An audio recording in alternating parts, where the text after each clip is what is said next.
Le système de santé de notre pays est considéré comme l'un des meilleurs au monde. En effet, il existe plus de 22 000 pharmacies pour quelques 65 millions de citoyens, soit un rapport presque 2 fois supérieur à celui des États-Unis. On compte parmi les médicaments les plus vendus en pharmacie les médicaments psychiatriques ou psychotropes. Le citoyen français est le plus gros consommateur de psychotropes en Europe. Plus de 20 millions d'entre nous, soit une personne sur 3, a pris un psychotrope dans sa vie. Pour découvrir comment les Français entreprenaient de plus en plus souvent un traitement à base de substances psychotropes, nous sommes allés poser des questions à des passants. Beaucoup. Je connais beaucoup de personnes qui prennent des psychotropes. Oui, je connais des gens. Pour l'instant, j'en connais que 2. 3 personnes. 2 ou 3 personnes. 3 personnes. 3, voire 4. 3 ou 4. 3-4 personnes. 5 personnes. 5 personnes qui prenaient des antidépresseurs dans mon entourage. Petite dizaine quand même. Une cousine dans mon entourage, quoi. Le fils d'un ami proche à moi, à nous. C'est une collègue. C'est la mère d'une amie. Une amie. Mon grand frère. Ma mère. Ma grand-mère en prend. J'ai pris quelques antidépresseurs. Un traitement antidépresseur. C'est-à-dire des Antidépresseurs. Des antidépresseurs. antidépresseurs. C'est des antidépresseurs. Je me bourre de benzodiazépine. J'ai pris des anxiolytiques. Un anxiolytique et un psychotrope. Chez un psychiatre qui m'a prescrit du Lexomil. J'ai eu de la thymine 10 mg. Deroxa. La Ritaline. Et Prozac. Xanax. Xanax. Xanax, ça c'était pour détendre, et puis du Zoloft. Movan, Exomil, Trazepam.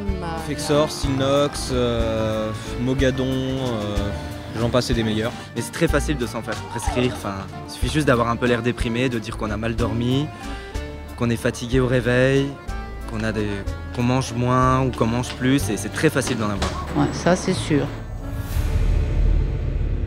En vue d'une telle consommation de médicaments psychiatriques, on penserait que l'état mental des Français serait l'un des plus sains au monde. Pourtant, ce n'est pas le cas. En effet, un Français sur 7 a été diagnostiqué dépressif. La France occupe la 3e place en matière de taux de suicide des pays européens. Le nombre d'hospitalisations sous contrainte dans les hôpitaux psychiatriques français est 3 à 4 fois supérieur à celui de bien d'autres pays européens.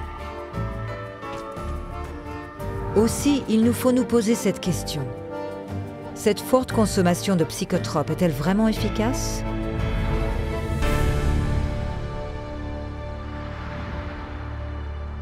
Effectivement, la banalisation des psychotropes est évidente dans notre société, que ce soit en France ou ailleurs.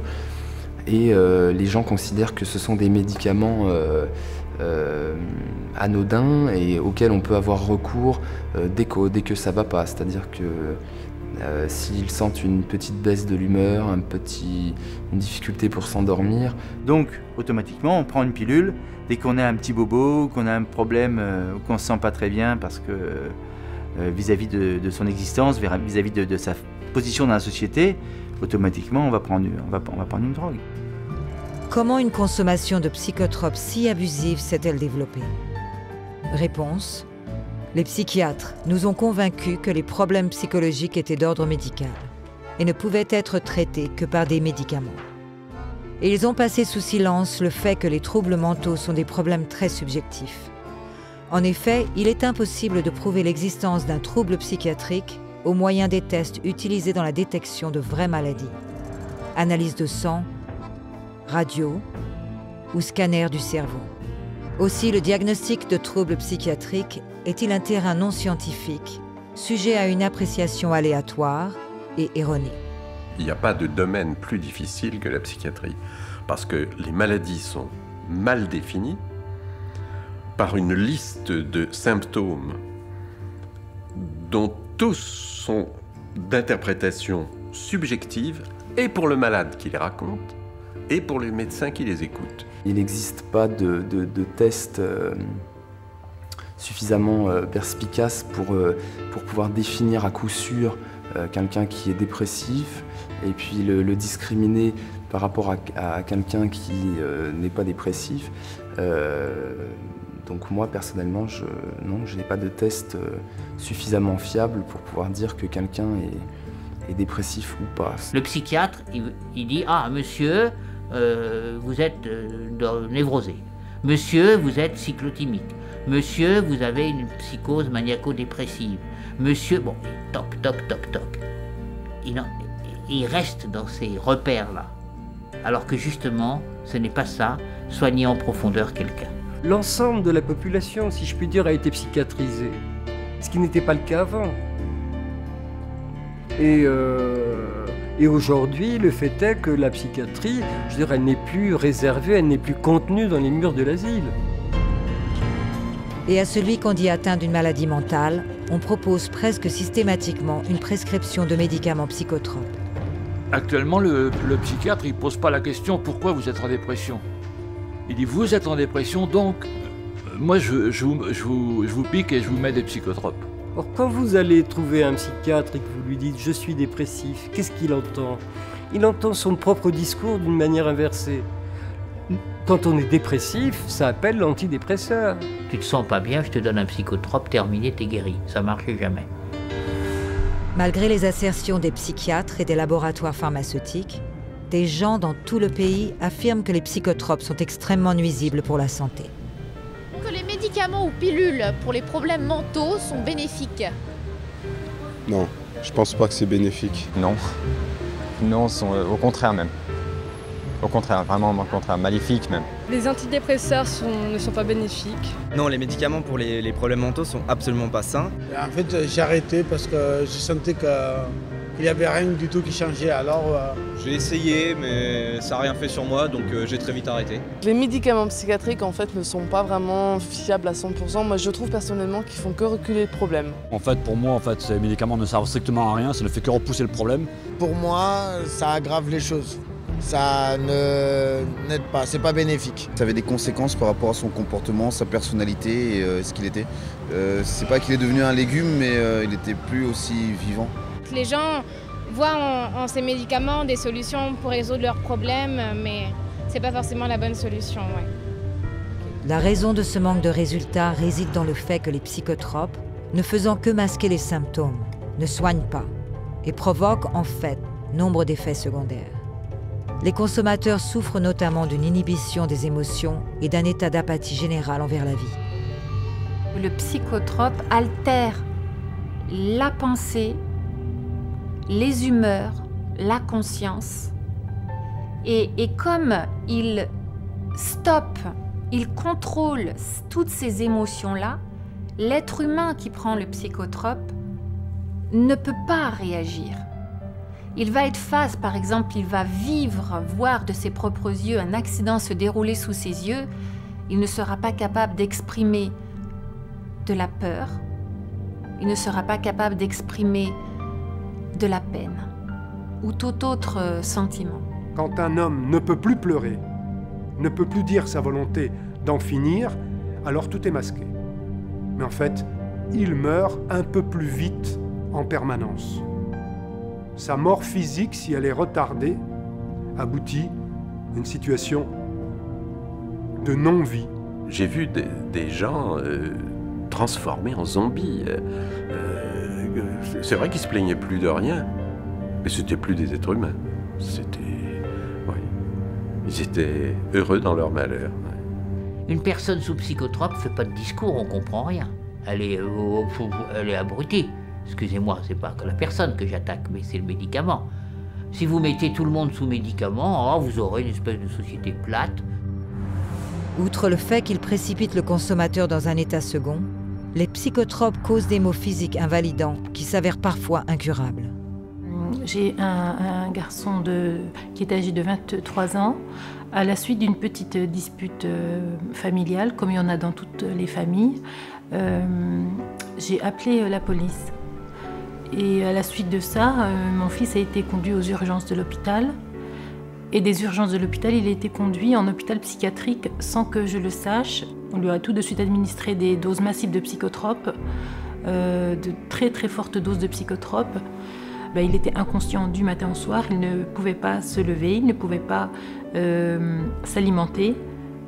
Il dormait du matin au soir, il était complètement sous l'effet de ces psychotropes. À tel point que j'ai eu du mal à le reconnaître. Il ne pouvait pas se déplacer seul, il ne pouvait pas se lever, s'asseoir tout seul, il était très très affaibli. Il a encore sous les effets secondaires, il faut savoir qu'il a encore les tremblements. il a du mal à déglutir, il a des maux de tête très très forts. Au bout d'un mois, j'ai constaté qu'il est encore sous l'effet de ces médicaments. Personne, pas même le psychiatre, ne connaît les effets des psychotropes dans l'organisme. Mais les experts s'accordent pour dire que ces médicaments sont toxiques et leurs effets nuisibles. Les psychotropes sont de puissantes drogues qui n'apportent aucune guérison aux pathologies quelles qu'elles soient, mais plutôt elles détruisent la santé. Comme je vous l'ai dit tout à l'heure, elles affaiblissent le système immunitaire, elles massacrent tout le système digestif, elles bloquent. Et dans des conditions comme ça, le système nerveux, il est touché. Rien ne peut fonctionner correctement. C'est comme si vous mettiez de l'eau dans votre voiture. Vous savez qu'en mettant de l'eau à la place de l'essence, votre voiture ne va pas avancer. Et les rescapés vous diront que ces drogues ont non seulement ruiné leur santé, mais les ont aussi détruits psychologiquement. J'étais à l'époque à la fac et j'ai été voir une psychologue puisque j'étais pas bien. Je pleurais beaucoup. La psychiatre m'a dit que c'était un déséquilibre psychologique ou psychique, voilà. Et que ce déséquilibre, il pouvait que se résolver grâce à un traitement chimique. Et en fait, j'étais genre 2 Iprexa matin, midi et soir, 2 Dépamine matin, midi et soir, 1 Xanax matin, midi et soir. Bon, j'avais toute une boîte de médicaments à prendre. Pour moi, cette période-là, j'ai l'impression que j'étais comme guidée par quelque chose. Je n'avais pas conscience de moi-même, des autres. Je me sentais insensible. Je ne pouvais plus lire, je ne pouvais plus écrire. La lecture, je lisais peut-être 2 phrases, mais je ne comprenais pas. Problème de concentration. Et au bout de 1 à 2 mois de traitement, j'ai fait une tentative de suicide. Pour moi, c'est comme on nous déstructure, en fait. On nous détruit, quoi. Les médicaments chimiques détruisent la personnalité, mais le diagnostic détruit aussi, détruit l'individu, quoi. On n'est plus considéré comme tel. Chaque psychotrope a des milliers d'effets secondaires possibles, et chacun d'eux peut être dévastateur. Quand on regarde tous les effets secondaires de ces médicaments-là, certains poussent à l'agressivité, d'autres à la somnolence, d'autres à des états d'agitation. Il y a eu des tremblements, il a pris du poids, mais pas énormément, et un comportement impossible et énormément de crises. Il n'est plus l'enfant qui était vivant, et là, c'est un enfant tout autre, quoi, qui a perdu sa motivation. J'ai fait un coma à la fin de la cure qui dure 3 semaines. Donc j'ai perdu 7 mois de ma vie, plus le calvaire. J'aurais préféré 100 fois que ça soit 7 mois de prison. Mon frère, une fois, je l'ai vu, et d'un seul coup, il disait qu'il en avait marre avec les psychotropes, et il a dit « je vais me jeter, je veux mourir ». C'est que sous l'influence des médicaments, des psychotropes, mon fils n'avait plus la tête et s'est jeté dans les bois de Clamart sous les roues d'une voiture. Et il a, les 2 premières fois, c'est tentative de sauter par la fenêtre. La 3e fois, c'est tentative de consommer des médicaments. Mais ma fille, je l'ai perdue. En quelque sorte, je l'ai perdue. Malheureusement, ces médicaments provoquent chez le consommateur des accès de violence et des envies de suicide bien plus souvent qu'on ne pourrait le croire. Et tout utilisateur peut être sujet à ce genre d'impulsion irrationnelle. Pour moi, une psychiatre, c'était un médecin comme un autre, je connaissais vraiment pas ce milieu-là. Voilà, donc je lui parlais, je lui faisais confiance, je lui racontais mes histoires, etc. Donc au final, je lui ai dit que j'étais un peu fatiguée, un peu anxieuse et que j'arrivais pas bien à dormir. Donc on a discuté pendant à peu près un quart d'heure, et au bout de ce quart d'heure, elle m'a dit que j'étais en dépression et que j'avais besoin d'antidépresseurs et de tout un traitement psychotrope. Et je les ai pris et en fait j'ai fait que dormir pendant à peu près 7 jours. Voilà. Enfin, vraiment non-stop, je me souviens pas de ce que j'ai fait cette semaine. On continue à prendre les psychotropes, etc. Bon, j'ai vu que ça m'allait pas du tout. Enfin, j'ai vu que vraiment j'avais un mutisme, j'avais une grande perte d'émotion. Je n'avais plus d'émotion. Ça veut dire quoi, ne plus avoir d'émotion? Ça veut dire que finalement, il peut y avoir un accident de voiture en face de nous, ça va pas nous faire réagir. Je veux dire, on est là, comme ça, observer, mais on n'a plus d'émotion du tout. Voilà. Et j'ai commencé à avoir des délires psychotiques. Alors ça veut dire que j'ai commencé à avoir envie de tuer des gens. Voilà. Donc j'avais envie de tuer des gens. Ça veut dire quoi? Ça veut dire que je marchais dans la rue, la seule chose que je voulais, c'était avoir un fusil dans la main et tirer sur une foule. C'était pas simplement le tuer des gens, c'était aussi les décapiter. C'était la décapitation. Ce qui s'est passé, c'est que moi, limite, j'avais des plans dans la tête, en fait, parce que je continue à aller voir des psychiatres. Mais le seul intérêt pour moi d'aller voir un psychiatre, c'était qu'on me prescrive énormément de médicaments pour que je puisse en fait faire une tentative de suicide en avril. Je suis arrivée totalement saine d'esprit, avec un petit problème que beaucoup de gens vivent, même autour de moi, très fréquemment. Et je suis sortie en fait avec dans la main l'ordonnance qui me menait droit vers la maladie mentale. D'après la notice des boîtes de médicaments fournies par les laboratoires pharmaceutiques eux-mêmes, les antidépresseurs multiplient en fait le risque de suicide. Certains le multiplient même par presque 7. Le taux de suicide est important en France, on l'a dit tout à l'heure, un des plus importants d'Europe, je crois même le plus important. 25 à 30% de la population prennent des tranquillisants et des somnifères. Alors, il est évident qu'avec une aussi grande proportion de personnes qui prennent ces produits, on ne peut aller que vers de plus en plus de violence. Après tout, comment faisait-on quand il n'y avait pas d'antidépresseurs? Il n'y avait pas plus de suicides, hein? Chaque année, la consommation de psychotropes est liée à la mort de quelques 42 000 personnes dans le monde. Des morts dues à une overdose, un suicide ou un meurtre. Il existe un autre piège que les psychiatres ne mentionnent que rarement, mais qui attend ceux qui veulent arrêter d'utiliser les psychotropes. Il provoque un état de dépendance très élevé. Ils sont en addiction aux médicaments comme on peut être en addiction à la morphine ou à la... Vous voyez? Donc il y a un moment à partir duquel on ne peut plus se passer du médicament. Le corps s'habitue. Et si le corps n'a plus sa dose journalière, ben on est en manque. Et quand on est en manque, ben il y a des symptômes de tremblement, de suer, etc. Et donc, on retourne voir le médecin. Allez, ça marche plus, maintenant, au lieu de 2 boîtes, vous mettez 3 boîtes. Le médicament a une telle puissance sur l'individu qu'il est demandeur tout en sachant qu'il faudrait arrêter.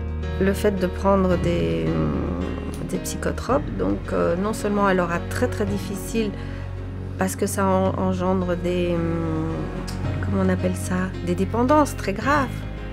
Et ces dépendances donc peuvent créer des troubles graves aussi de comportement.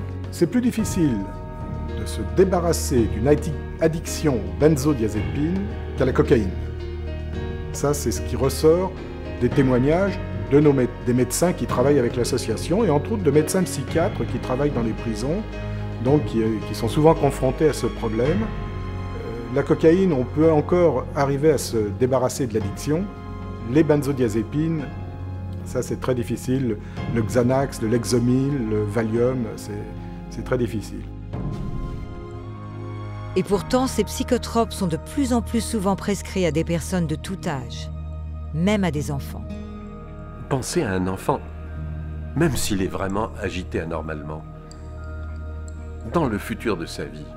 Il aura vécu pendant des années avec écrit ici « enfant agité, prenant à telle heure et à telle heure tel médicament », mais toute sa psychologie pour toute sa vie en sera changée. Ses relations avec les autres, le jugement des autres sur lui, c'est le cataloguer, le catégoriser. Cet enfant qui va être mis sous les psychotropes ne pourra jamais évoluer comme les autres enfants. Il y aura automatiquement des blocages. Il ne pourra pas s'épanouir. Pourquoi ? Parce que l'essentiel sera bloqué par le psychotrope, sera contrôlé par le psychotrope. Ce n'est pas une solution, ce n'est pas un traitement.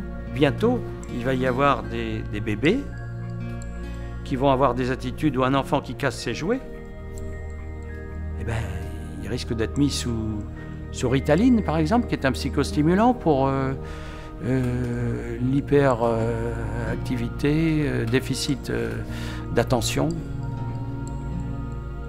TATH, voilà. Et on trouve... Alors, ça fait peur. D'après les estimations, entre 5 et 10% des élèves, soit plus de 1,5 million de jeunes Français, sont hyperactifs et sont donc susceptibles de prendre des psychotropes, comme le stimulant Ritaline. Les enfants étant la nouvelle cible des psychotropes, qu'adviendra-t-il de la France qui est considérée internationalement comme le centre mondial des arts et de la culture? Qu'adviendra-t-il de nos artisans, de nos poètes, de nos artistes et de nos écrivains si les psychotropes détruisent leur créativité et éteignent leur sensibilité artistique?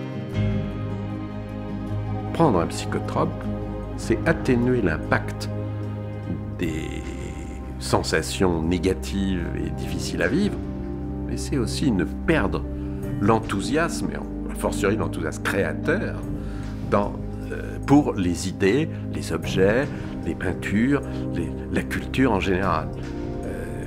On entre alors dans un monde sous psychotrope, de gens tous identiques et endormis, faisant strictement le nécessaire de la vie et rien de plus, sans passion, sans espoir.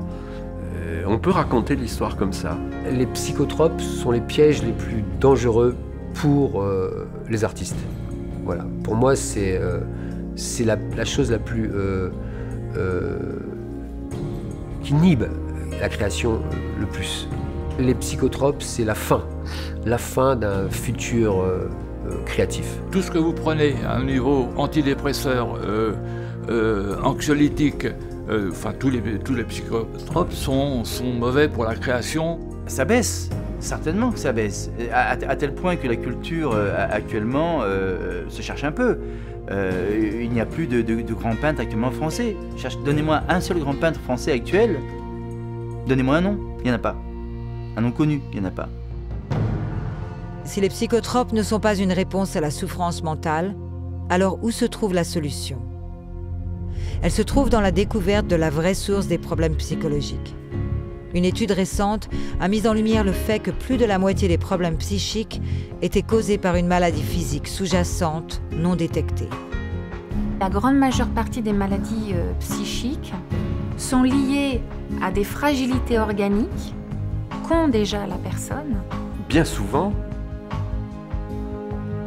les phénomènes, les maladies psychologiques sont des réactions à ce qui entoure les malades, et en particulier à leur propre état physique. Vous avez évoqué tout à l'heure qu'il y avait beaucoup de maladies organiques sous-jacentes à la source. Il y a un certain nombre d'autres causes qui peuvent générer des troubles psychiatriques. Alors les infections en font partie, effectivement, donc la maladie de Lyme, mais pas seulement.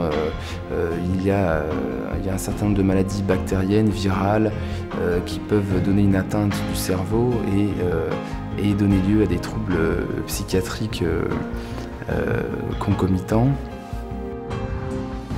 Un examen médical approfondi pour déterminer la véritable cause physique des problèmes mentaux est une possibilité parmi d'autres qui éviterait cette consommation abusive de psychotropes.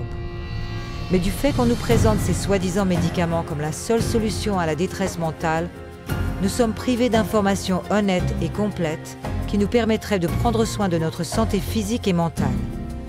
La psychiatrie est de plus en plus présente dans le quotidien des Français.